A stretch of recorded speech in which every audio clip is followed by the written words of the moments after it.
Haleluya, Shalom. Saya Pendeta Gel Pinarta, senang bisa kembali menyapa saudara.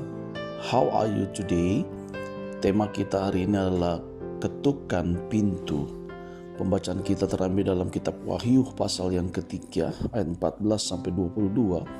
Namun yang merupakan nats kita, saya bacakan ayat 20, demikian firman Tuhan. Lihat, aku berdiri di depan pintu dan mengetuk. Jikalau ada orang yang mendengar suaraku dan membukakan pintu, aku akan masuk menemui dia dan makan bersama-sama dengan dia dan ia bersama-sama dengan aku. Saudara yang dikasihi oleh Tuhan, seorang pendeta yang saat itu bertugas di Malang melakukan hal yang belum pernah dijumpai atau sebelum memulai pelayanannya di sebuah gereja di kota tersebut, ia terlebih dahulu meminta di antara para anggota majelis untuk mengunjungi rumah setiap warga jemaat. Ia mengetuk pintu rumah mereka masing-masing dan berbincang dengan keluarga itu. Perlu waktu dan beberapa hari untuk mengunjungi rumah setiap warga gereja, saudara. Dan saudaraku yang dikasihi Tuhan, Tuhan Yesus menyapa setiap pribadi yang ada di dalam seluruh dunia ini. Sebagai gembala, Yesus mengetuk setiap hati kita supaya bersedia mengikuti Dia.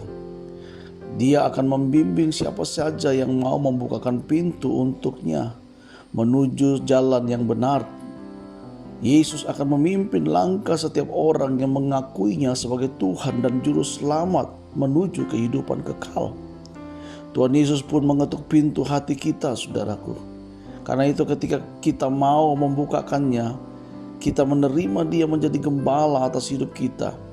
Tetapi bisa jadi saat ini hingar-bingar dunia membuat kita jauh dari jalan yang dikehendaki oleh Tuhan. Kita terlalu sibuk meraih segala pencapaian duniawi yang memuaskan kedagingan kita. Kegaduhan dunia sering membuat kita tidak mendengar saat Kristus mengajak kita menikmati persekutuan dengan Dia. Saudara yang dikasihi oleh Tuhan, Yesus terus-menerus menyapa kita, mengingatkan kita tentang jalan yang seharusnya kita tempuh. Dia tidak mau kita tersesat. Jika kita terlampau jauh menggelandang, saudara, ini saatnya saya mau katakan kembali dan menikmati hidangan makan yang sudah disediakan Tuhan. Hiduplah selaras dengan kehendak-Nya, maka kita akan melihat kebahagiaan terjadi dalam kehidupan kita. Apa yang kita dapatkan dari renungan How Are You Today hari ini adalah Tuhan Yesus rindu bersekutu dengan kita. Apakah kita bergairah merespons kerinduan Tuhan? Jika saudara diberkati dengan renungan How Are You Today hari ini, jangan lupa like, subscribe, sharekan kepada keluarga, sahabat, saudara, supaya mereka dibangun, dikuatkan, dan diberkati dengan berkat yang sama. Dan saya Pendeta Gel Pinarta, Tuhan Yesus memberkati kita. Amin.